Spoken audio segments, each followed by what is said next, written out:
Assalamualaikum warahmatullahi wabarakatuh. Perkenalkan, saya Sinta Tri Ananda Putri Setianingrum dengan NIM 1020111535038. Kali ini saya akan mengambil topik yakni mengenai organisasi. Kata organisasi berasal dari bahasa Yunani, yaitu organon, yang berarti alat.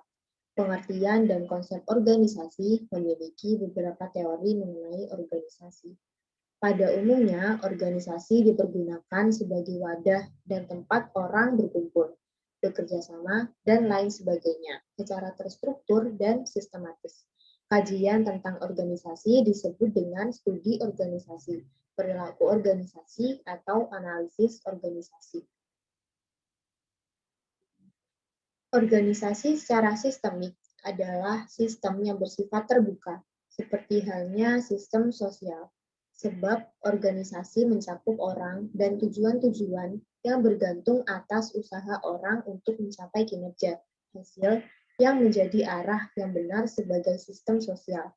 Bahkan melalui perpaduan usaha, orang maka akan organisasi lebih dari sekedar perkumpulan orang belaka. Berikut merupakan penjelasan mengenai organisasi perusahaan sebagai sistem terbuka. Di sini akan diambil contoh mengenai peralatan elektronik komputer. Jadi gambar di atas menjelaskan bahwa sebuah organisasi perusahaan penghasil komponen peralatan elektronik komputer dipandang sebagai sistem terbuka atau open system. Orang-orang merupakan sumber daya manusia, meliputi pekerja, pegawai, para manajer, merupakan masukan yang menjadi bagian dari proses transformasi. Mereka bekerja dengan memadukan masukan sumber daya fisik untuk menciptakan hasil akhir. Sumber daya fisik dan sumber daya manusia diperoleh dari lingkungan eksternal. Secara bersamaan, sumber daya ini ditransformasikan oleh organisasi ke dalam komponen bagian komputer yang dikonsumsi oleh warga masyarakat di lingkungan. Dalam contoh bisnis ini, pembayaran harga oleh konsumen komponen komputer menjadi suatu sumber daya keuangan yang penting sebagai masukan untuk organisasi. Selanjutnya yakni tujuan organisasi. Tujuan suatu organisasi adalah untuk menghasilkan barang dan pelayanan. Organisasi non-profit sebagai contoh menghasilkan pelayanan dengan keuntungan masyarakat seperti pemeliharaan kesehatan, pendidikan, proses keadilan, dan pemeliharaan jalan. Bisnis menghasilkan barang konsumsi dan pelayanan seperti mobil, perumahan, peluang rekreasi, perhotelan, lembaga keuangan, dan lain-lain. Berikut merupakan faktor penyebab efektivitas organisasi. Jadi, berdasarkan gambar di atas, dapat dipahami bahwa baik individu maupun kelompok bermuara kepada pencapaian efektivitas, supaya efektivitas organisasi dapat tercapai. Tetapi, yang perlu diketahui para manajer adalah bahwa ada banyak faktor yang menyebabkan efektivitas individu dan efektivitas kelompok. Dalam konteks ini, efektivitas individu didukung oleh faktor kemampuan, pengetahuan, sikap, motivasi, dan tekanan.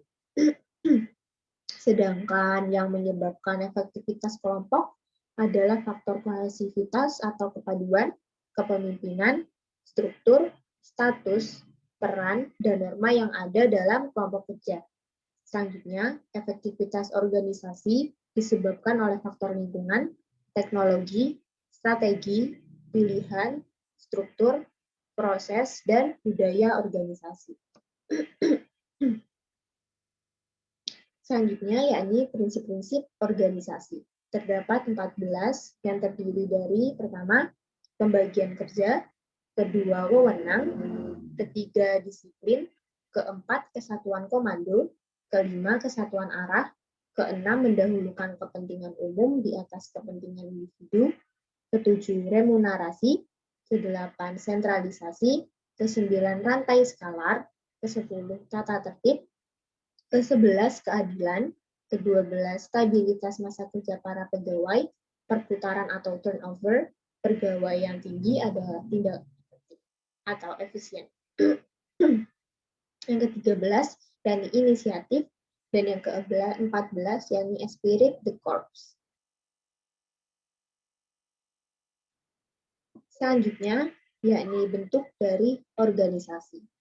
Bentuk organisasi sendiri terdiri atas organisasi lini, organisasi fungsional, lalu organisasi lini dan staf, organisasi fungsional dan lini, organisasi matrik, organisasi komite. Lalu selanjutnya yakni pengorganisasian. Pengorganisasian merupakan usaha penciptaan hubungan tugas yang jelas antar personalia, sehingga dengan demikian setiap orang dapat bekerja bersama-sama dalam kondisi yang baik untuk mencapai tujuan-tujuan organisasi.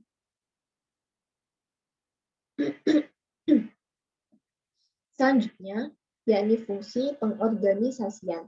Fungsi dari pengorganisasian meliputi penetapan struktur, pembagian tugas dan wewenang yang bertujuan untuk memperlancar alokasi sumber daya dengan kombinasi yang tepat untuk mengimplementasikan rencana dalam mencapai tujuan organisasi. Selanjutnya, yakni pengorganisasian adalah sebagai proses multilangkah, yaitu yang pertama, merinci seluruh pekerjaan yang harus dilaksanakan untuk mencapai tujuan organisasi. Yang kedua, yakni membagi beban kerja ke dalam aktivitas-aktivitas yang secara logis dan memadai dapat dilakukan oleh seseorang atau sekelompok orang. Yang ketiga, yakni mengkombinasikan pekerjaan dengan cara yang logis dan efisien. Yang keempat, penetapan mekanisme untuk mengkoordinasi pekerjaan bawahan dalam suatu kesatuan yang harmonis. Yang kelima, memantau efektivitas organisasi dalam mengambil langkah-langkah penyesuaian untuk mempertahankan atau meningkatkan efektivitas. Selanjutnya, yakni perilaku organisasi.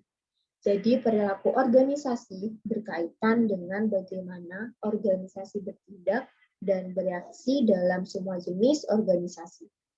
Dalam kehidupan organisasi, orang dipekerjakan, dididik, dan dilatih, diberi informasi, dilindungi, dan dikembangkan.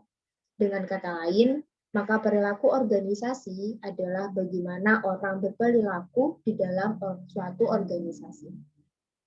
Beberapa penulis memberikan pengertian tentang organisasi secara berbeda, namun bersifat saling melengkapi.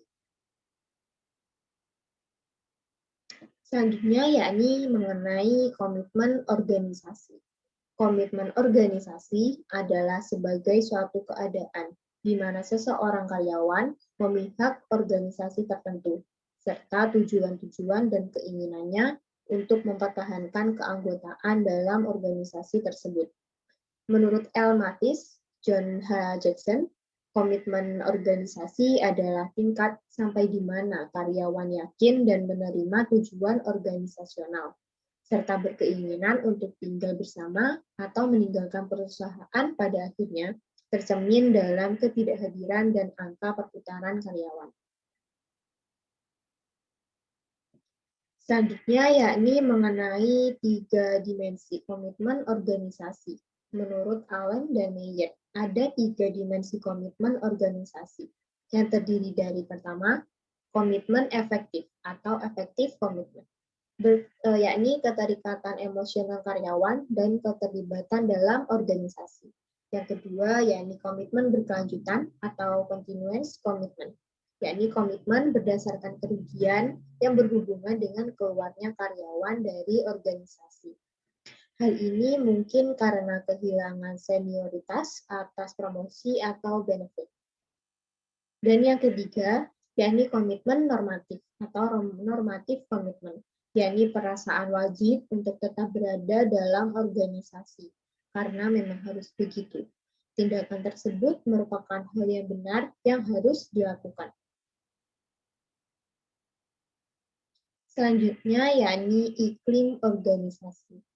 Iklim organisasi adalah serangkaian deskripsi dari karakteristik organisasi yang membedakan sebuah organisasi dengan organisasi lainnya, yang mengarah pada persepsi masing-masing anggota dalam memandang organisasi.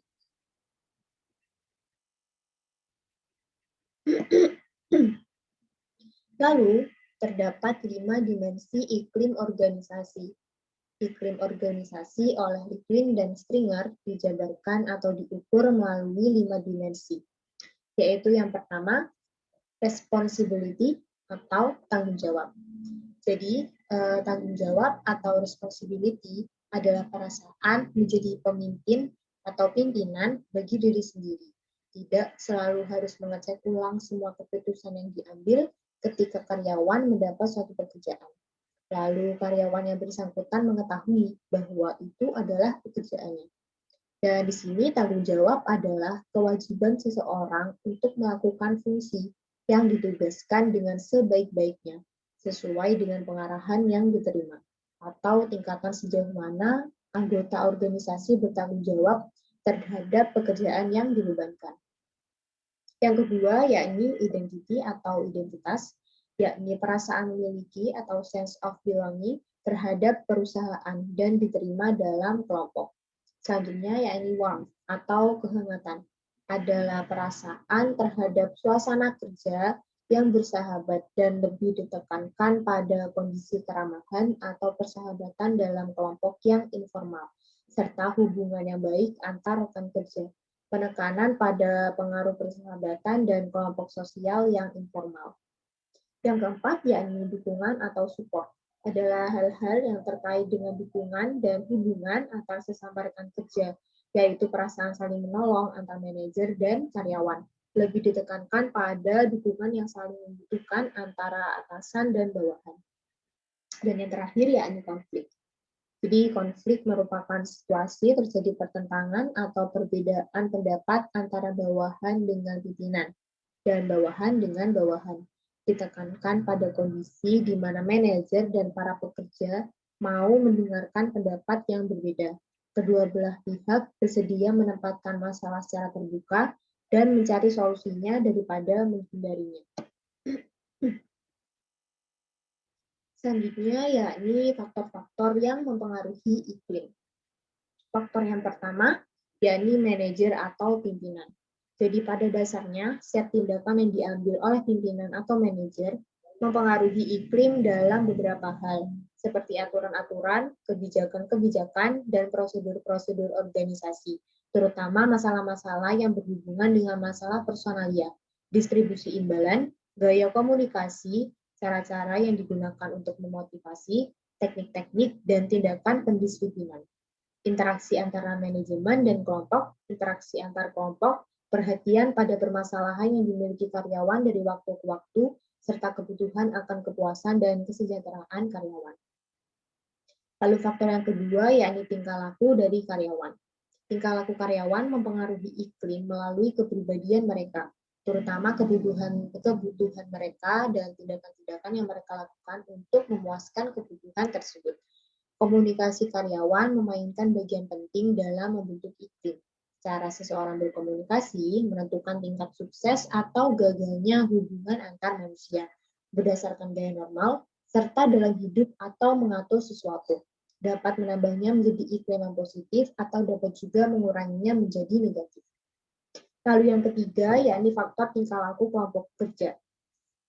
Terdapat kebutuhan tertentu pada kebanyakan orang dalam hubungan persahabatan. Suatu kebutuhan yang seringkali dipuaskan oleh kelompok dalam organisasi. Kelompok-kelompok berkembang dalam organisasi dengan dua cara, yaitu secara formal, utamanya pada kelompok kerja, dan informal sebagai kelompok persahabatan atau kesamaan minat.